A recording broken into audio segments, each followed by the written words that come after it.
In the 2010 mayoral primary, 54% of district voters voted for Vincent Gray to be mayor of the District of Columbia.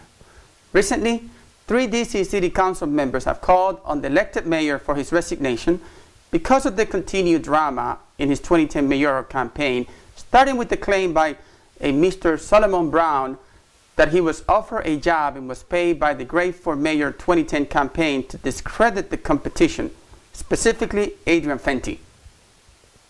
I have to agree with Chairman Gray on this one. Because let me tell you, in 2009, we received $1.2 billion in stimulus money from the White House.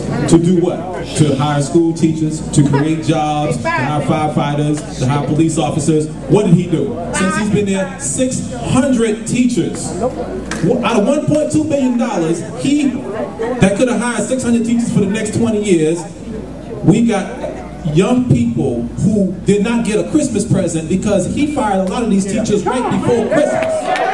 That's what kind of leadership is he's leading us to? No, we don't need that kind of leadership. The chairman is right on this one. He mismanages money. He doesn't, he's not fiscally responsible. He doesn't create a tax base to create, to generate revenue. He just spends on dog parks and bicycle. To the most current development that more than $650,000 were injected into a shadow campaign to help the then DC City Council Chair Vincent Gray defeat former Mayor Adrian Fenty. There's an ongoing investigation of these allegations with the U.S. Attorney for the District of Columbia, Ronald Machen. Now, arguably, for whatever reason, a lot of people disliked the former mayor and wanted him out of office. Listen, everyone, we're short on time, but we've got a long way to walk. So I'm going to say 3 things. 1, to all those who are visiting D.C., welcome to your nation's capital. Number 2, do not ever forget that here in D.C., 600... Mayor Fenty started his campaign way in advance of Vincent Gray, and with a historical record of over $4 million, he still lost by a 10% margin. And yes, while no one wants to be on the side of wrongdoing, it is highly unlikely that the alleged shadow campaign worth around $650,000 would have changed the outcome of the election. Once the ongoing investigation is over, I believe we'll be able to better assess any real impact the so-called shadow campaign could have had in the 2010 election outcome. The verdict is still out on how much Mayor Gray knew of his shadow campaign.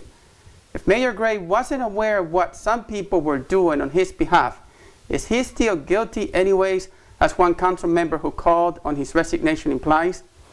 Yes, it may be true that the ultimate person responsible for his campaign is Vincent Gray, but to think that he should be responsible for everyone in the city that campaigned outside of the legitimate 2010 Gray for Mayor campaign, it's simply unreal and not practical if he was unaware of such campaigning.